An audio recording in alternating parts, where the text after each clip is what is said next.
So, it's been a minute since that original introductory video. I have been extremely busy, so let me give you a recap of everything I've been working on for the past little while. I was at school. I did not unfortunately graduate college. I did have to drop out. But in the meantime, I did go ahead and work on some films, gave myself a little bit of time to digest what exactly I wanted to do with my portfolio, and of course, just regular uploads about YouTube content in general. It's just something I decided, hey, let's go ahead and do that. It's going to be great. On top of that, I went ahead and filled out my portfolio of the things I actually watched as well, which is something that a lot of people don't kind of take for granted whenever it comes to actually working with film, is that they're sitting there thinking, hey, we're working on the production value, we're working on how everything works, how to operate a camera, how to act, all sorts of stuff, but they never realize you need to actually watch movies. That's one of the things that kind of irritates me when people talk about the stuff I'm trying to do as a profession. It's just, oh, you just sit down and watch movies, you don't really do anything. There's a lot to it, including watching those movies. So you can kind of see where I'm going with this. I'm rambling a little bit. One of the other things that I've been super busy with is just trying to find content to make. I have made a few movies in the past. You've probably already seen Coronatio, where I worked as a sound operation guy for my roommate who was making that movie. It's a great film. It's not very long, but it is. I'm proud of it. Ed, you did a great job with it, man. Hopefully, I get to work again with you soon. Right now, I went ahead and decided we're going to go ahead and actually start filming content for the channel just so you can get more insights of the stuff that I'm personally into, but also to go ahead and fill the void of absence, because I do know that it's been a few years since my original video where I introduced it as my portfolio, where I'm going to be uploading stuff. But yeah, we're actually going to be putting more content in here, so I'm pretty excited. And that brings me to what today is going to be for. Today, or rather tonight, kind of where I'm recording at the moment. Tonight we're going to be talking about my 4 top picks on Letterboxd and explaining why they are my 4 top picks. Yeah, it's pretty self-explanatory what this video is going to be about. So let's go ahead and get into it. Alright, my number 1 pick is going to be Jaws. This is my number 4. My number 4 pick is going to be Jaws, directed by Steven Spielberg. This is a very, very popular one for a very, very popular reason. It's just freaking good. I recently went to go see this in IMAX for its 50th anniversary. It really holds up to this day still. The special effects were super, super advanced for its time, even though we got the popular phrase, shark's not working. With everything against it, it managed to be one of the greatest movies of all time. I'm also a Steven Spielberg stan, not gonna lie. So, with that in mind, uh, out of all of his films, I think Jaws is one of his greatest. Of course, behind the legendary Jurassic Park, but I just like Jaws a little bit more. It's a bit more personal to me. One of the reasons I find that is personal is because it gave me a deep, deep fear of the ocean. A lot of you can definitely attest to what I'm talking about. I have never been more scared of anything in my life. I'm okay with learning about everything on this planet, everything in space. Space is scary, but not as scary as the ocean. We have experienced more of space than we have our own planet, our own ocean. And this is probably one of the reasons why. We wouldn't have movies that give you massive thalassophobia, for example, Open Water, one of my favorites, just because it gives you that absence of security whenever you see the characters in the water. Once that land is gone, it's gone. You're isolated. You're done. And Jaws does that very well. It's got 3 main characters in that cast that you're going to see for most of the movie, and that's all you really need. 4 if you count the shark. The shark itself is a great character. Now, if you don't look at the sequels, I'm looking at you, Jaws the Revenge. This thing holds up amazing. It's very, very well done. The story is brilliant. The effects are still great, as I said earlier. The acting is phenomenal, and it's just an all-around classic. You gotta love it. I do also want to mention I love this film absolutely so much. It is very, very dear to my heart. I even got this little Zen garden. It's so cute. I love this thing. Now, I do want to state that it's a very, very easy, very, very popular choice. I agree. The next one is very, very controversial. Be warned. Now, this next pick, like I mentioned, is going to be very controversial. But it's actually the one that comes in the fanciest packaging out of the 4 that I'm looking at today. if you also count the one that I just don't own.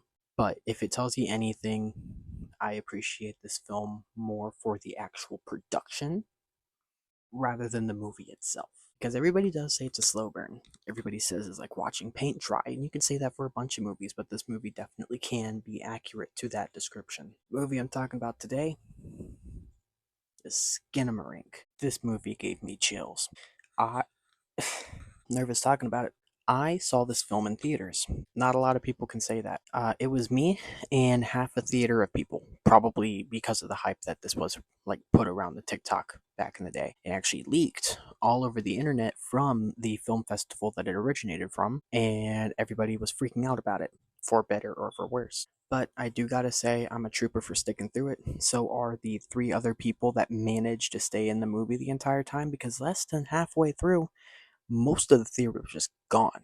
It's fantastic how that worked because I've never seen it before, and now I know it's possible. So, like I said, the reason I really like this movie is because of the production itself. Kyle Edward Ball, the director of Skinamarink, actually filmed this in his childhood home. He paid the folks over there that took very, very good care of it. And he's like, hey, I used to be here. I'm making a film that's essentially just a child lost in the dark. Everybody can relate to that, and what better way to do that than with a childhood home? So he took a lot of old toys that he had in the past, Legos, he had stuffed animals, just anything children had in general, and he scattered them around this house and made a psychological thriller from the perspective of a small child lost in the dark. That is spooky. And a lot of the reason I like this is because of the filming style. So typically with your movie, you'll have a bunch of wide shots, medium shots, cowboy shots, POVs. You'll have all sorts of stuff. But this movie has none of those. Instead, you get to see like corners, walls, the ceiling, furniture. You don't even see the faces of the main characters, the kids. You see their feet. And so, one of the things I like about that is because it takes away the detachment of losing yourself into a movie and instead putting yourself in the shoes of small children. You're seeing everything in the dark. So, it's all weird, grainy. You're seeing random stuff in there. It's insane. And it's just an allegory for what kids have to go through. We don't really know what it's about, but it can be anywhere from just alone in the dark and scared, using your human instincts to survive, parental abuse, medical issues, being in a coma, all sorts of stuff. There's a lot of theories for this movie, but I can definitely say try to give it a watch. I'm probably going to get a lot of people in the comments telling me, hey, this movie was garbage. I don't know why you're talking about it. Well, you actually get brave enough to talk about this on YouTube and then get back with me on this. Yeah, Skinamarink is my number 3 pick for my Letterboxd top 4, deservedly. Also, by the fancy packaging, I mean I have the Steelbook edition. Like, as soon as it came out, I- I'm a fan of it. It's sleek, it's nice, and I love it. Simple as that. Now, here's where things get a little bit funky with the way I'm doing the video. I don't own this movie. I keep trying to find it. Now, either I can't find it at all, or it's like the fancy limited edition versions that are like very, very expensive for no reason. But I'm still going to talk about this movie because it's special to me. There's a reason I love it so much. The next movie I'm talking about is going to be The Fly, starring Jeff Goldblum, directed by David Cronenberg. Now, I adore this movie with a passion. I quote it on the daily. Just, it's brilliant. If you haven't seen it, you have to.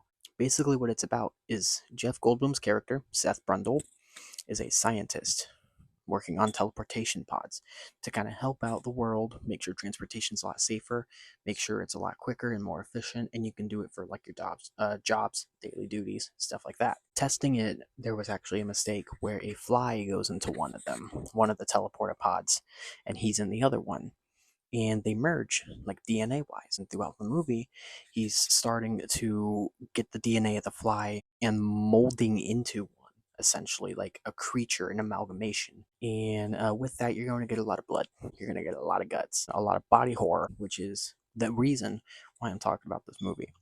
I'm a fan of horror movies.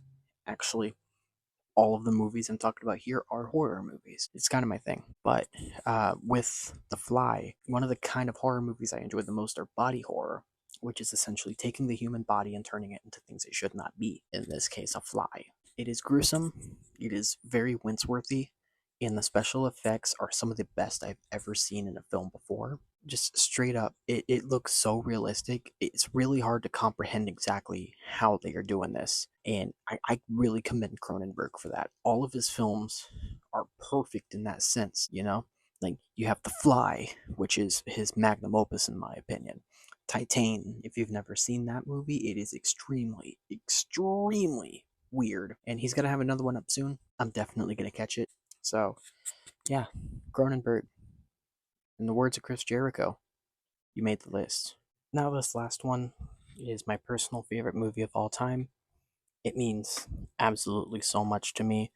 It was one of my first horror movies, believe it or not. I don't really know very many people saying the same, but with this one, it's just special. Everything about it has really resonated with me throughout my life. I own the entire franchise on DVD, Blu-ray, 4K, everything like that. I own all of the video games. I own some of the Funko Pops. I uh, I have a problem. The franchise I'm going to be referring to today is Alien, and the movie that I'm talking about on this top four list is going to be the original 1979 classic made by Ridley Scott. This movie is a masterclass of filmmaking. With this, uh, nobody's really seen anything like this before. My microphone is slipping. Nobody's really seen anything like this before. With Star Wars releasing recently, they had gotten all of the kind of special effects down to a T with that. So they actually did some very similar stuff to emphasize the feel of isolation and being scared in the depths of space. This movie is essentially space Jaws, which is also another reason Jaws is on this list. But the isolation really kicks in. It's a very, very small group of characters getting picked off one by one by one by one until the last person standing tries to survive. Now, that's a scary, scary concept, but what makes it worse is the meaning behind it. Now, a lot of people know this already, but I'm going to go ahead and reiterate because it's important to the lore. It's important to realizing why this movie's popular. Essentially, what this is an allegory for biology. If you can't tell, everything is a biomechanical mess. The xenomorph, the engineers, Prometheans, even the androids. It's all an allegory for biology. Specifically, women. You can tell everything kind of looks a little bit phallic, which is one of my complaints, but it's very subtle, so I'm not really going to say anything. But the forced impregnation and birth is definitely something that they touch upon. The unwavering sense of dread, having something come at you and not being able to do anything, is certainly something scary to think about as a woman. I mean, I'm a guy, so I wouldn't know. But watching this movie for years just really does something to you. Like, really proves the message to you. And out of all of the movies in this franchise, the original one is definitely the greatest one. The two behind it are going to be Aliens and Alien Romulus, in my opinion. But this one takes the cake. This movie is endlessly quotable. All of the actors are amazing. Just everything works. From Lambert to Ripley to Ash, everything just works out great. Even the guy that plays the xenomorph, a lot of people don't give monster actors the credits, like the guy that played the Predator, the guy that played the xenomorph. There's so much out there. Also, give my boy Jar Jar Binks some love. But without being said, Alien is my favorite movie of all time. There's a reason it's number one on my Letterboxd list. Please give it a watch if you never have, and please just try out the franchise in general. You can yell at me later for making you watch Alien 3, but that's up to you. And there we have it, my Letterboxd top four. Yeah, it was a really hard pick when I was making my account, but it's something I've stuck to. This has been my top four for a good minute now, and I don't see it changing anytime soon. But if you have any recommendations that make you think that it's going to change sometime soon, you're thinking, hey, this can replace Skinamarink, this can replace Jaws or Alien or The Fly, throw them at me. I want to see them. I'm curious about it. But yeah, essentially that's going to be about it. And thanks for sticking to the end. This is my very first video. Really means a lot. So every one of those views count for me. And I appreciate any support that I've had in the past. I do appreciate any support I'm going to have in the future. And who knows, maybe we'll revisit another ranking video at some point. It's a very, very common niche whenever it comes to movie channels, so you might even see it again very, very soon. Who knows? Hopefully, we can chat again soon. And if there's anything I want to say for my closing remarks, stay cool. That's all I got to say. And y'all have a great day.